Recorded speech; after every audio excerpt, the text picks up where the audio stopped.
Perdí mi trabajo el lunes. El martes por la noche, ella traía una maleta ya embalada a la puerta de mi habitación. No preguntó si estaba bien. No preguntó si tenía a dónde ir. Solo preguntó, ¿quién va a pagar todo ahora? Y fue ahí cuando descubrí que ella siempre supo de un secreto que yo fingía que nadie conocía. Mamá nunca me quiso del mismo modo que quería a Lupita. Eso no es odio, no es drama, es simplemente un hecho. Desde que ella entró a nuestra casa en Guadalajara, cuando yo tenía 14 años, todo cambió. Mi papá intentaba mantener la paz, pero su amor estaba dividido, y dividir amor entre una hija de sangre y una niña que llegaba con maletas llenas de traumas. Bueno, las matemáticas son difíciles. Mi padre falleció cuando tenía 28 años. Un infarto. Solo, en su oficina, sin avisar a nadie. La lectura del testamento fue tensa. Él dejó la casa para mi mamá, técnicamente madrastra, biológicamente invasora, y para Lupita. Para mí, dejó una herencia que parecía un ultimátum, que aprenda a sostenerse como yo le enseñé. Mis ojos ardieron cuando leí eso. No era negligencia, era decepción disfrazada de principio, pero yo soy testaruda, soy de las que transforman la rabia en combustible. Trabajé como freelancer en TI desde esa época, tomando proyectos en plataformas internacionales que nadie creía que conseguiría. Tomé algunos que valían más que 10 salarios normales. Yo era buena en lo que hacía, muy buena en realidad. Mientras tanto, pagaba la universidad privada de Lupita, mantenía el carro que mi padre dejó, contribuía con cuentas que técnicamente no eran mi responsabilidad. «Estás tan ausente», decía mi mamá, «siempre viajando los fines de semana. Parece que ya no quieres estar cerca de nosotras». Los fines de semana yo viajaba, pero no a donde ella imaginaba. Hace 7 años hice algo que nadie sabía. Compré un penthouse en una zona mejor de la ciudad, mucho mejor, sola, con mis ahorros, con mi sudor, con mi trabajo de madrugada mientras la mayoría dormía. No era grande, era minimalista en realidad, 2 cuartos, una vista de vidrio hacia el horizonte de la ciudad, un lugar que era completamente mío, donde no había fantasmas de mi papá, o presencia de mi mamá, o necesidad de justificar mis decisiones a nadie. Los fines de semana los pasaba allá. Leía libros que nadie me cuestionaba. Veía series hasta las 3 de la madrugada sin tener que ser silenciosa. Cocinaba para una persona, yo misma. Bailaba desnuda en mi sala sin que alguien tocara la puerta preguntando si estaba bien. Era un privilegio pequeño, pero era mío. El martes la empresa me llamó en una videoconferencia.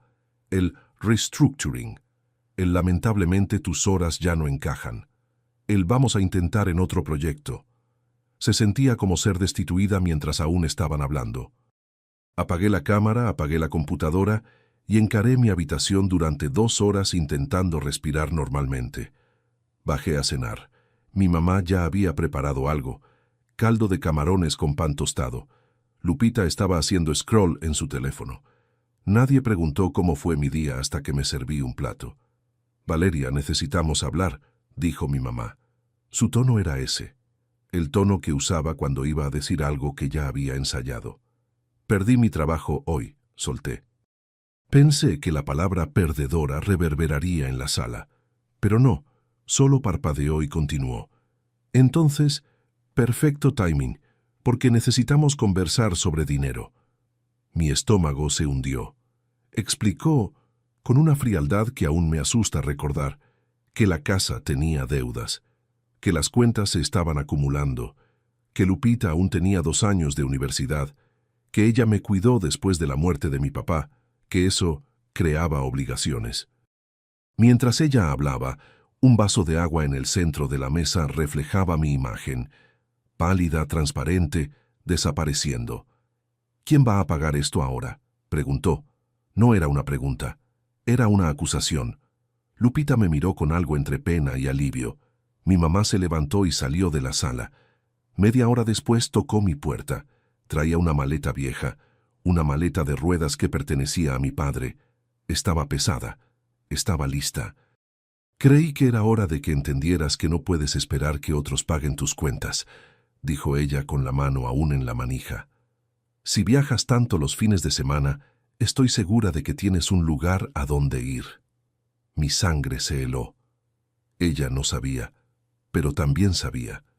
Sabía de un modo que solo alguien que estaba investigando, observando, anotando, conseguiría saber. ¿Cómo tú? Intenté. Vi una factura de condominio que llegó a tu nombre. Hace meses, dijo ella con la calma de quien finalmente logró derrotar a alguien. Siempre me pregunté, pero ahora ya no importa. Tienes un lugar. Vete allá. La puerta se cerró detrás de ella como un punto final. Me quedé mirando la maleta, mi vida dividida en un recipiente de plástico barato que mi padre había comprado en un viaje a Cancún. Las lágrimas vinieron calientes, furiosas pero silenciosas. Mi refugio había sido descubierto. Mi secreto tenía fecha de vencimiento. Y por primera vez en 7 años, estaba completamente sola. Pero antes de continuar, verifica si ya estás suscrito al canal y escribe en los comentarios. ¿De dónde estás viendo este video? Nos encanta saber hasta dónde llegan nuestras historias.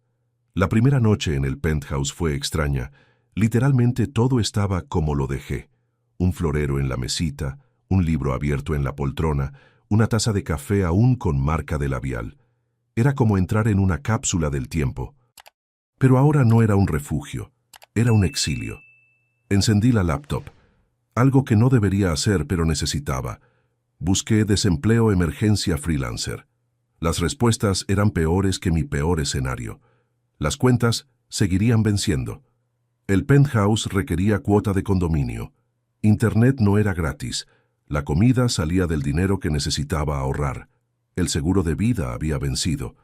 Dormí con la computadora aún encendida, haciendo búsquedas que mi cerebro ya conocía las respuestas. Desperté con el teléfono sonando. Mi mamá. Cartas de cobro llegando. Lupita preguntando si estaba bien. La respuesta era no, pero respondes, está todo bien, porque tu madrastra acaba de sacarte de casa y ahora tienes 0 tiempo para ser débil.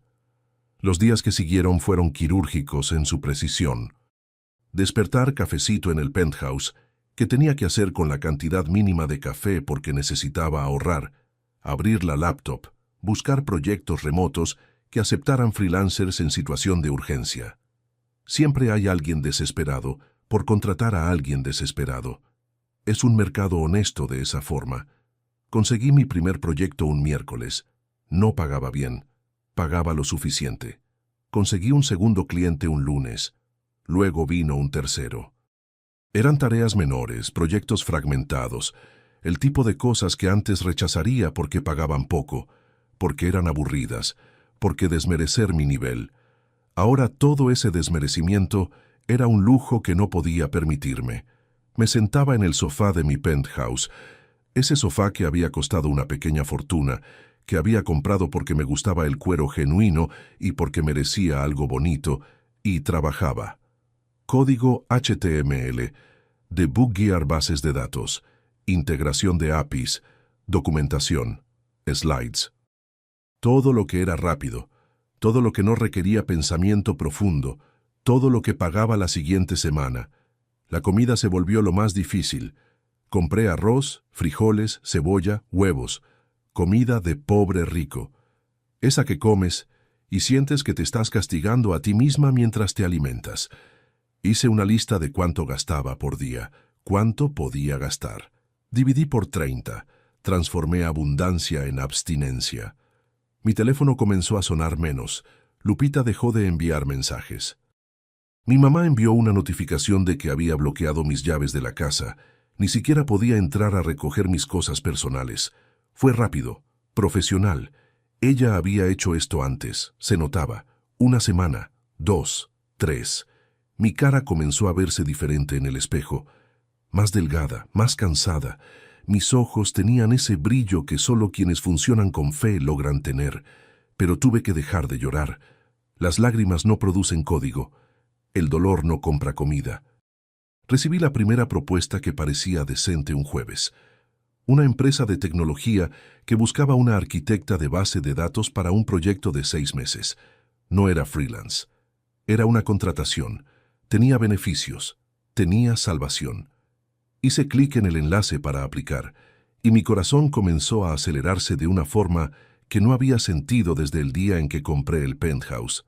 Pero antes de que pudiera terminar el formulario, recibí un mensaje de WhatsApp.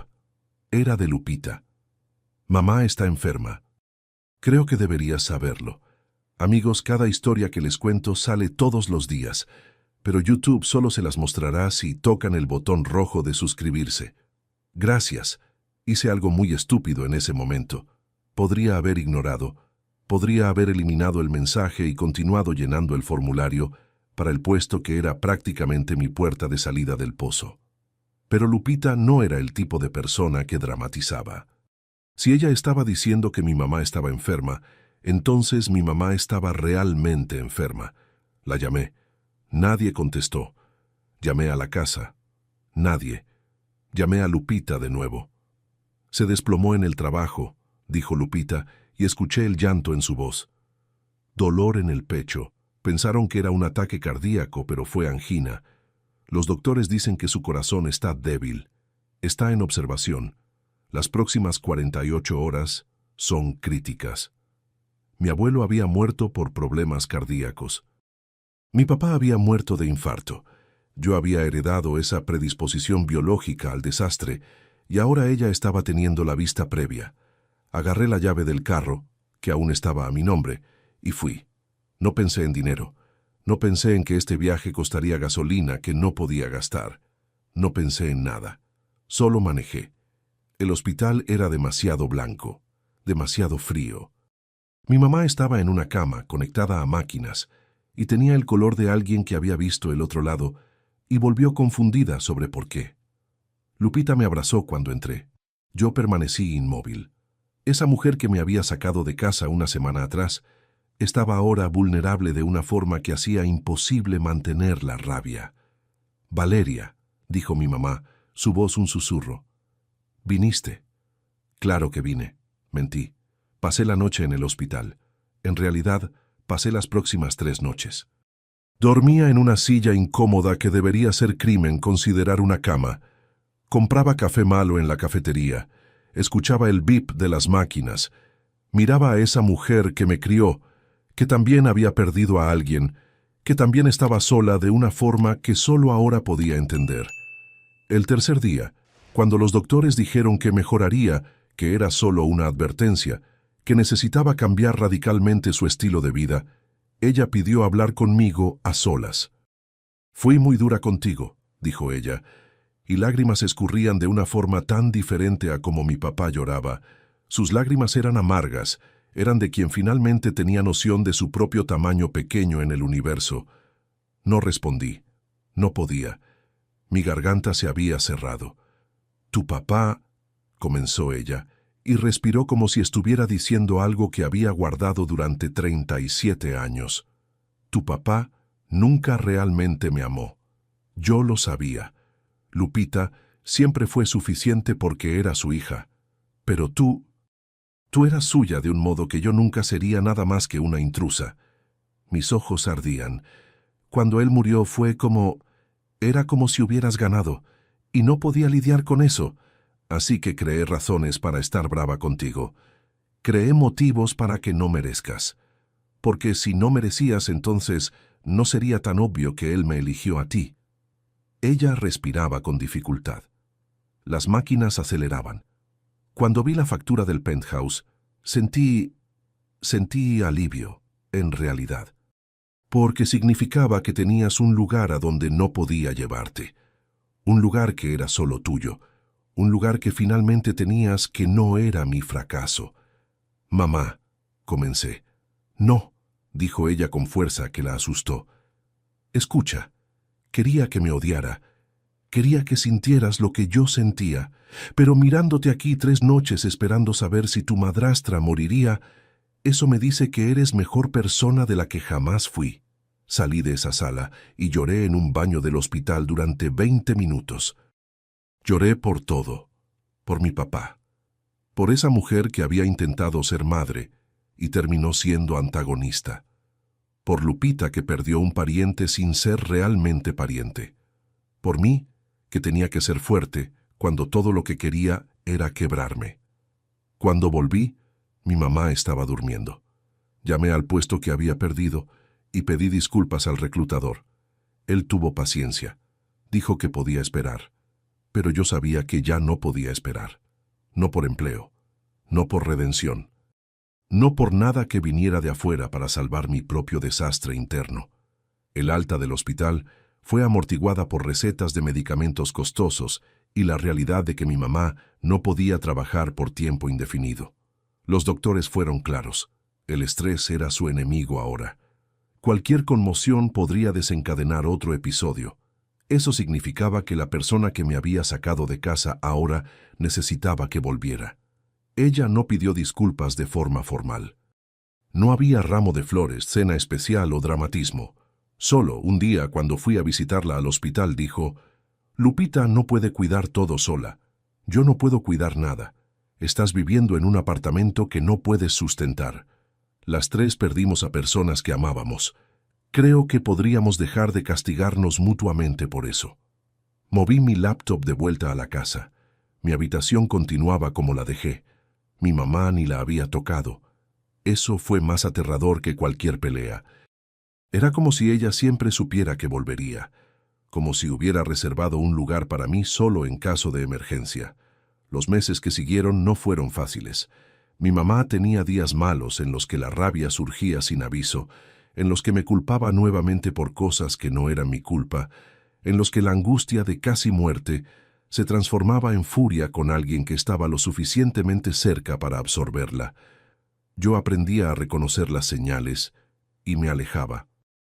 No era saludable estar presente para eso, pero también aprendí otra cosa. Ella realmente había intentado a su manera tortuosa. Esa mujer que entró a nuestra casa cuando tenía 14 años había hecho lo mejor que sabía hacer con las herramientas que tenía.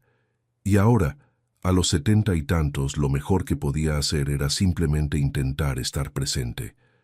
Lupita y yo comenzamos a conversar, de verdad. Conversaciones que no estaban mediadas por mi mamá, que no eran sobre cuentas o culpa o responsabilidad. Ella me contó sobre sus miedos. Yo conté sobre los míos. Descubrimos que teníamos mucho en común. 2 hijas criadas por la misma mujer, pero de maneras completamente diferentes, ambas buscando validación en lugares equivocados. «¿Eres mi hermana de verdad?», preguntó una noche. Estábamos haciendo café en la cocina mientras mi mamá dormía. «Biológicamente, técnicamente no», respondí. «¿Pero realmente?», insistió. «Sí», dije. Y fue la primera vez que eso era verdad sin reservas. Volví a trabajar seriamente. Conseguí el puesto que había perdido. La empresa esperó porque a veces ser honesto sobre caos personal es atractivo para empleadores que buscan gente real. Comencé como contratada temporal, prueba de 3 meses. Pasé la prueba. Luego vino la oferta de quedarme. Luego vino un aumento. Luego vino la realización de que realmente podría sustentarnos a las 3. Mi mamá comenzó fisioterapia. Luego psicoterapia. Ella tenía cosas que procesaba. El hecho de que mi papá había vivido una vida entera que ella no podía compartir, que sus hijas la dejaban atrás porque era demasiado, porque era dura, porque había elegido dureza para no sentir miedo. «¿Sabes por qué realmente lo hice?», preguntó un tarde mientras caminábamos por el bosque de Chapultepec, ejercicio que los doctores recomendaban. «¿Por qué te saqué?». «Porque estabas brava», respondí. «Porque te escapaste», me corrigió. «Habías construido una vida que no conocía, que no podía controlar, que no podía arruinar, y eso me aterroriza, saber que alguien que crié o que ayudé a criar tenía tanto miedo de mí que necesitaba un lugar secreto para respirar». Caminamos en silencio por un tiempo. «Debería haber preguntado cuando descubrí sobre el penthouse», continuó ella. «Debería haber preguntado por qué lo necesitabas. Debería haber escuchado, pero en lugar de eso, creé una razón para estar brava. Creé motivos para que no merecerte, porque estar brava es más fácil que estar asustada». Agarré su mano, algo que no había hecho en años. Ella apretó de vuelta, y ambas entendimos que eso era lo más cercano a un pedido de disculpas y una aceptación que tendríamos. Ese mes decidí vender el penthouse. Era una decisión que realmente duele, porque ese lugar había sido mi símbolo de resistencia, mi refugio. Pero también era una prisión ahora. Un lugar que mantenía porque tenía miedo de lo que pasaría sin él. La venta dio lo suficiente para que pudiéramos lograr que toda la familia viviera en un lugar mejor. Un lugar que era suyo, pero que también era mío. Un lugar donde no necesitaba un secreto para sentirme bien. Si quieren saber cómo termina esta historia y conocer muchas más, denle al botón rojo de suscribirse.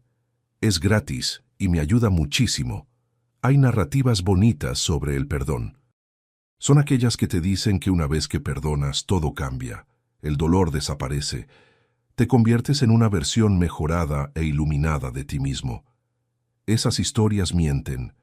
El perdón es lento, el perdón es sucio. El perdón es despertarte un día cualquiera y darte cuenta de que no pensaste en mi mamá como la villana durante tu desayuno. Y luego pensar 3 veces sobre eso porque parece una victoria tan pequeña que cuestiona si realmente vale la pena llamarla victoria. Mi mamá aún tiene días malos. Aún tiene momentos en que su primera reacción es defensiva, agresiva, intentando controlar. Y yo aún tengo días en que mi primera reacción es retirarme, porque me enseñaron a creer que eso era rechazo.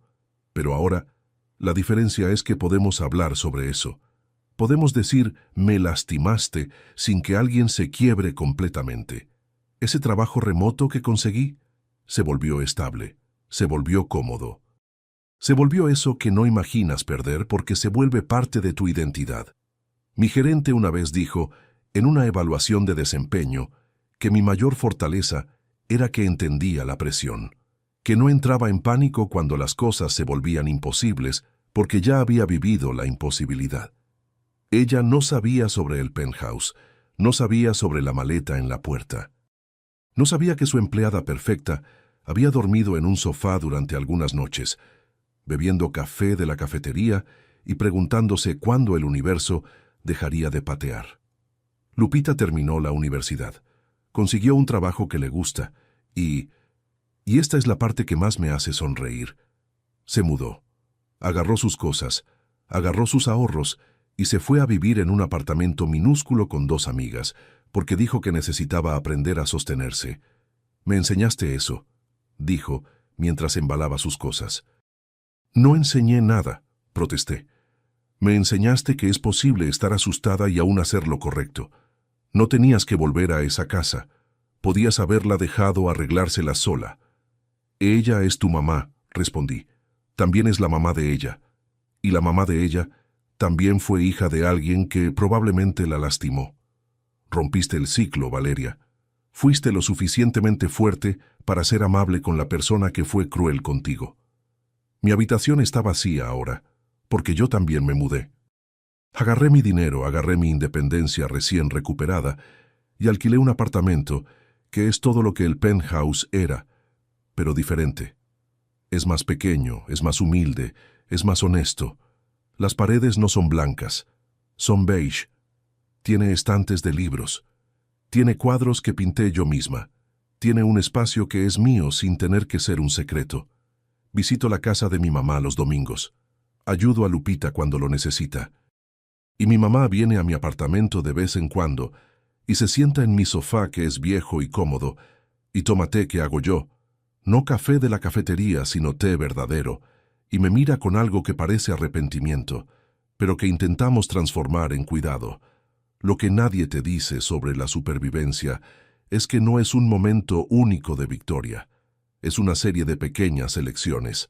Es despertarte y decidir que vas a trabajar, que vas a pagar tus cuentas, que vas a cuidar a alguien que te lastimó porque nadie merece estar solo, que vas a perdonar no porque esa persona lo mereciera, pero porque tú merecías estar libre de la rabia que te mantenía atrapada.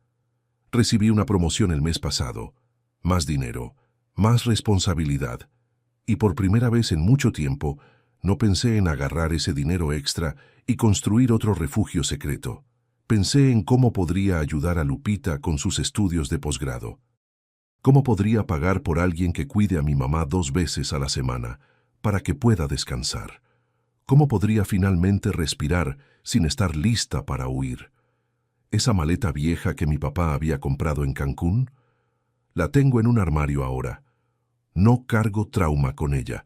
Cargo solo el objeto. Tela, ruedas, cremallera. Una cosa común que una vez pareció como el símbolo de mi desastre. La vida no es sobre vencer gente. No es sobre estar en lo correcto y ser validada. No es sobre ese momento cinematográfico donde todo cambia porque tuvimos una conversación importante.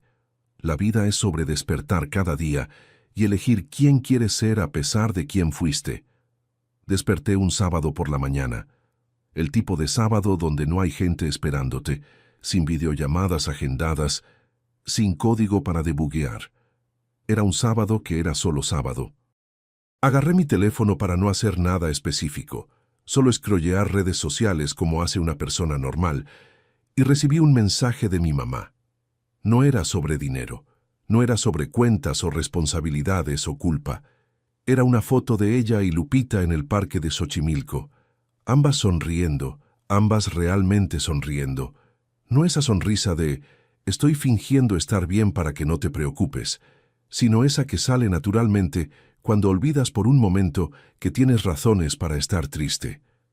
La leyenda solo decía, «Día de mamá e hija, debiste haber venido». Hice una cosa, llamé un Uber, pasé por la panadería favorita de mi mamá y fui a su casa. Lupita ya estaba allá cuando llegué.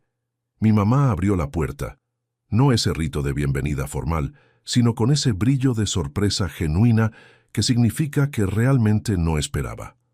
Pasamos la mañana juntas. Hicimos un café.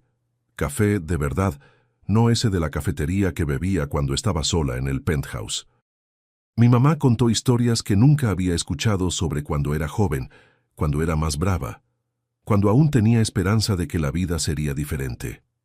Lupita bromeó conmigo sobre una cliente difícil que tiene en el trabajo, y yo simplemente estaba presente. Ese día, mi mamá pidió disculpas de nuevo, no porque la forzara, no porque una terapeuta la orientara, solo porque, finalmente, realmente entendía lo que había hecho. No merecías eso, Valeria. Ningún niño, ningún joven, ninguna persona merecía ser sacado de casa como lo fuiste. No merecía estar brava de esa forma. Estaba intentando sentirme poderosa sobre alguien que nunca pude controlar, y creí que lastimarte me haría sentir mejor. No lo hizo. Solo me convirtió en una mujer que casi muere sin arreglar nada. La abracé. Y esa vez no era necesario decir nada porque ella ya había dicho todo. Cuando salí de allá ese día, visité el lugar donde el penthouse solía estar. Era un condominio bonito, ¿verdad? Pero había familias allá, niños corriendo, gente usando la piscina para divertirse. El lugar continuaba viviendo sin mí. Eso significaba que no era tan necesaria como pensaba, que mi drama no era central para el universo. Extrañamente, eso fue reconfortante. Volví a mi apartamento y comencé a escribir. Sobre todo esto, sobre la maleta, sobre la madrastra, sobre mi papá muerto, sobre la culpa, sobre la supervivencia. Sobre esa noche cuando todo se derrumbó, y pensé que nunca reconstruiría nada. Y lo más loco es que mientras escribía, me di cuenta de que había reconstruido. No volví a lo mismo. Construí algo diferente, algo mejor. No porque fuera más grande o más lujoso, sino porque tenía aire para respirar adentro. Mi mamá falleció 3 años después de esa madrugada, no por problemas cardíacos. Ella fue valiente sobre sus medicinas después de ese episodio, sino por cáncer que surgió de forma silenciosa y rápida. En el hospital durante los últimos días, pidió hablar conmigo a solas de nuevo. «Estoy arrepentida de tantas cosas», dijo con dificultad para respirar. «Lo sé», respondí, «pero no estoy arrepentida de tener una hija que es lo suficientemente fuerte para perdonar. Eso es lo más bonito que creé sin darme cuenta de que lo estaba creando». Lloré mucho cuando se fue. Lupita y yo nos abrazamos en una iglesia y ambas nos dimos cuenta de que, después de todo, ella había sido nuestra mamá de un modo que nunca sería perfectamente bueno, pero había sido sincero. Aquí estoy ahora, a los 44 años. Tengo un trabajo que amo. Tengo un apartamento que es completamente mío. Tengo una hermana que es verdaderamente mi hermana. Y tengo la claridad de que la vida no es sobre vencer, no es sobre estar en lo correcto, no es sobre ser validada por otros. La vida es sobre despertar cada día y elegir amor, especialmente por alguien que lo necesita, aun cuando esa persona ya te lastimó, especialmente cuando tienes razones válidas para no elegir amor. Esa noche, cuando todo se derrumbó, no fue mi peor día. Fue solo el día que me enseñó que era más fuerte de lo que parecía, que podía sostener a otras personas mientras me sostenía, que el perdón no es debilidad. El perdón es lo más fuerte que una persona puede hacer. Si te gustó esta historia, haz clic en suscríbete y cuéntame en los comentarios qué parte te impresionó más. Mañana hay más. Nos vemos allá.